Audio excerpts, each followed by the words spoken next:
The Danes, after having their fleet destroyed in 1807, then planting 90,000 trees to have new ships by 2009. Sometimes, my genius, it's almost frightening. You got us real good right now, but you just wait. In 200 years, we'll have our revenge. We'll also have a massive corporation to back up our war efforts by then as well. I love that they did this too, like right before wood was gonna be not the resource everyone started using for building their ships. But you know, I mean, at least they tried and stuff. The Royal Navy, quality trained crew will bring us victory. The French Navy, stronger hulls will keep us in the fight longer. Meanwhile, the Spanish, mucho cannons equals mucho damage. If we just have twice the amount of cannons that everyone else does, then yeah, our attack power is gonna be extremely high. I don't see what's wrong with that logic actually, but I'm also not a naval admiral. These things would have a total of like 60 cannons on them. That seems a little bit overboard, don't you think? No pun intended. It's literally just like 3 rows of cannons to fire. That's a lot of cannons you'd be losing though if this thing goes down. Teddy Roosevelt explaining how he needs to reform the Rough Riders and personally lead a cavalry charge across the Somme.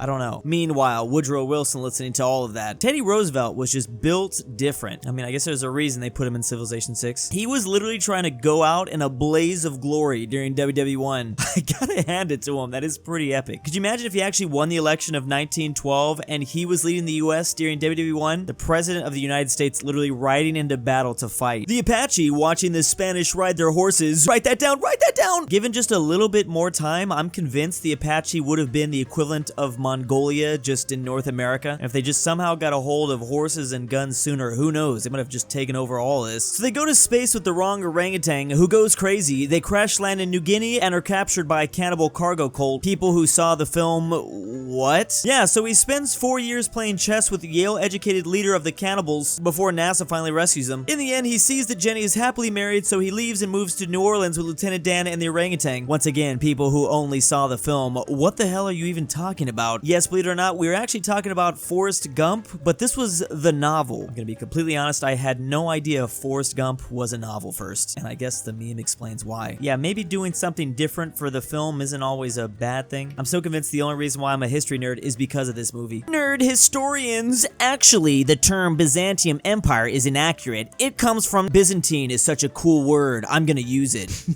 It's been a while since I've seen a meme perfectly represent me. I realize the term East Rome is more proper, but you know, whatever. I like the B word. Happy July 4th! That don't look like no American flag. It's the Philippine flag. One of our Independence Days is July 4th. And who did you get that independence from? You guys.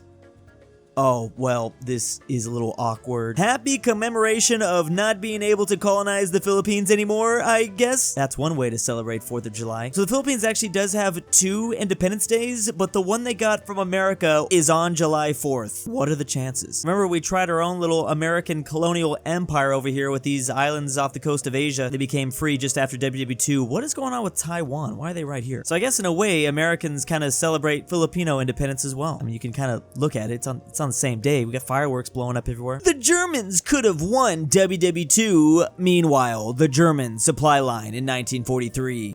There's nothing here. That's the meme. Yeah, it was definitely over by 1943. We all saw the writing on the wall, or lack thereof. Did you honestly think America joining the war would help you? Here's a failed artist skinny mustache man saying, kind of. You kind of think that would be the last thing he would want to happen, but yeah. Might have been one of those things where he knew he was basically already at war with how much America was helping out the British during this time. At least now they can actually formally have battles in the Atlantic, even if it still wasn't gonna go that well. Fish in the Atlantic Ocean on the 15th of April, 1912, watching 46,000 tons worth of steel plummet to the seabed. Wow, that must have been a sight. I mean, it was at night though. Did the fish really see that happen, or maybe they saw, there was some moonlight. We're obviously referring to the sinking of the Titanic here. I have not been able to escape posts about the Titanic recently. I was already borderline really obsessive with, like, you know, all things Titanic. Now this just like reignited my passion. The Titanic sinks. Meanwhile, the lobsters in the kitchen. Well, well, well, how the tables have turned. No, sadly, I think I researched those lobsters didn't survive either. It was just a little too deep. 1911 owners after they miss with all 7 rounds. It's time to put up your dukes. Anyone else notice that, like, old people, whenever they talk about fighting, they always do this motion? I don't understand it. This was a very important weapon to both world wars for the Americans. Yeah, I mean, if you miss with all 7 rounds,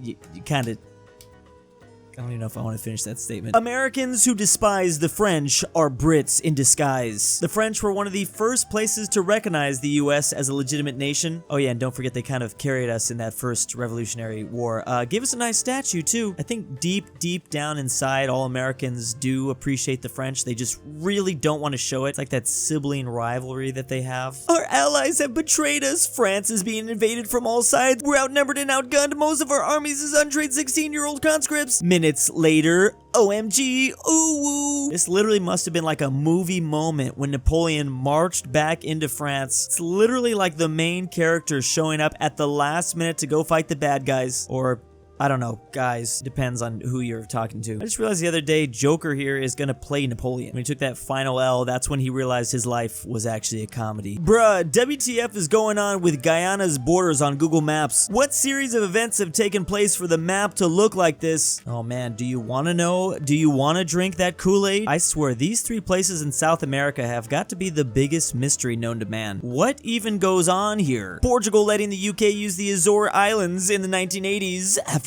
all this time. Meanwhile, the Anglo-Portuguese alliance since 1373, of course, always. No matter how many friends the UK loses, they will never lose this one. Portugal is just forever gonna be in love with them. It's actually kind of romantic. Talk about a bromance. Ruler with the terrible in his name, infamous for the atrocities he committed. Meanwhile, ruler with the great in his name, the atrocities he committed that everyone either ignores or glorifies. They both are pretty much one and the same, I guess. I guess one is just way better at PR, honestly. It's almost like history is not just black and white. It's crazy. Ooh, here go the Mongols as they attempt to conquer Palestine here. Meanwhile, the Mamluks turning their infamous fake retreating tactic against them. Yeah, the Mamluks were pretty based. Didn't already know. The Muslim Mamluks defeated the Mongols in all battles except one. Sometimes you gotta copy your neighbor's homework. Just, you know, change it up a little bit. People of the valley, I, Glornak, have slain the evil king who ruled before. I will now watch over you. Cool. What policies will change? Well, for starters, no more evil kings. Only God King, Glornak. Will you lower our crushing tax burden? Eventually, yes, probably. We have to rebuild the castle I destroyed when I defeated the evil king. Do we have freedom of assembly?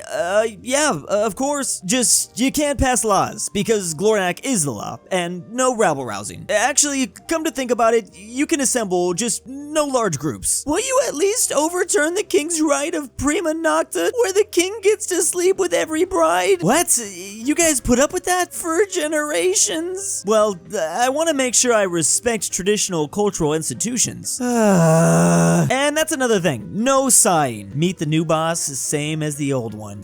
Just an ongoing cycle. It's almost like the new guy gets all these new horrible ideas from the old guy. And he's like, that doesn't sound that bad. Okay, I guess we can keep that and that. I mean, if you already put up with it for generations, it doesn't really matter, right? Can't wait for Glornak 2 to defeat this guy, then everything will change. Sometimes we may eat a tiny bit of flesh of the defeated enemy for ritualistic purposes, but it's very rare. Meanwhile, 19th century Europeans, oh my goodness, they're eating them, and then they're gonna eat me! Oh my god! I love this movie. This happened to a lot of parts of the world. WW2 Invasion of Poland be like, don't worry boys, we just have to resist Germany long enough so our allies can defeat them. Meanwhile, in France, boss, how about we attack Germany, oh, yeah, this is definitely kind of a touchy subject there. That 8-month initial period of WW2 called the Phony War was definitely something Poland didn't like. Maybe they could have defeated Germany instantly without this. Never a dull moment to be Polish. Dante seeing the Vatican treat the book he wrote putting the Pope in hell as canon. Talk about the greatest achievement fan fiction can ever get to. I don't think it'll ever be topped, to be honest. Imagine somebody on Wattpad writing the next, like, Star Wars film. It's like